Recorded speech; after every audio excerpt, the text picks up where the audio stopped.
एक बार एक राजा के दो रानियां थी। बड़ी रानी रोज धर्मराज की कहानी कहती और सुनती थी और रोज 2 मुट्ठी ज्वार चिड़ी कबूतरों को देती थी। तब एक दिन राजा ने दोनों रानियों से पूछा कि तुम किसके हिस्से का खाती हो। तब छोटी रानी ने कहा कि राजा जी, मैं आपके हिस्से का खाती हूँ। तब बड़ी रानी ने कहा कि राजा जी, मैं तो अपने हिस्से का खाती हूँ। तब राजा को बहुत गुस्सा आया। राजा ने बार बार बड़ी रानी से पूछा, लेकिन हर बार बड़ी रानी ने एक ही जवाब दिया कि मैं तो अपने हिस्से का खाती हूँ।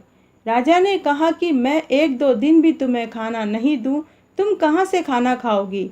तब बड़ी रानी ने कहा कि राजा जी, मेरे धर्मराज जी देखते हैं, वही देंगे। तब राजा ने मंत्रियों से कहकर रानी को एक पुरानी हवेली में भेज दिया। बड़ी रानी अपनी एक दासी के साथ पुरानी हवेली में रहने लगी। रोज की तरह रानी ने धर्मराज जी की कहानी सुनी। फिर वह रसोई में गई तो वहाँ 2 थालियों में खाना रखा हुआ था। रानी ने एक थाली अपनी दासी को खाने के लिए दी और एक थाली में से एक रोटी गाय को, एक कुत्ते को, एक रोटी के टुकड़े करके चिड़िया को दी और शेष खाना उसने खा लिया। इस तरह कई दिन निकल गए। धर्मराज जी की कृपा से रोज सुबह शाम 2 थाली में खाना आ जाता था। तब एक दिन राजा ने अपने मंत्री को कहा कि मंत्री, तुम पुरानी हवेली में देख कर आओ, बड़ी रानी व दासी अभी भी जीवित है या मर गई। फिर जब मंत्री पुरानी हवेली में बड़ी रानी और दासी को देखने गया तो पुरानी हवेली में तो खूब धन दौलत, सुख, वैभव, समृद्धि मंत्री ने देखी। मंत्री ने जाकर राजा को पूरी बात बताई। तब राजा छोटी रानी व मंत्रियों के साथ पुरानी हवेली में आया तो उसने बड़ी रानी से इसका कारण पूछा।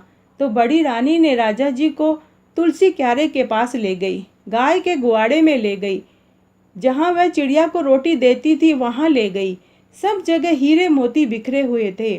तुलसी के क्यारे में हीरे मोती जगमग कर रहे थे। गाय के गुआड़े में गाय का गोबर सोने में बदला हुआ था और बड़ी रानी जहाँ चिड़ी कबूतरों को दाना देती थी वहाँ चिड़ी कबूतरों की बीट सोने में बदली हुई थी। सब जगह सोना बिखरा पड़ा था। तब एक समझदार मंत्री बोला, राजा जी, यह सब कुछ तो बड़ी रानी के सत का प्रताप है। धर्मराज जी की जय हो। यह सब कुछ धर्मराज जी की कहानी कहने और सुनने का प्रताप का फल है। तब राजा ने बड़ी रानी से अपनी गलती की क्षमा मांगी। उसके बाद राजा अपनी दोनों रानियों के साथ धर्मराज जी की कहानी सुनते थे।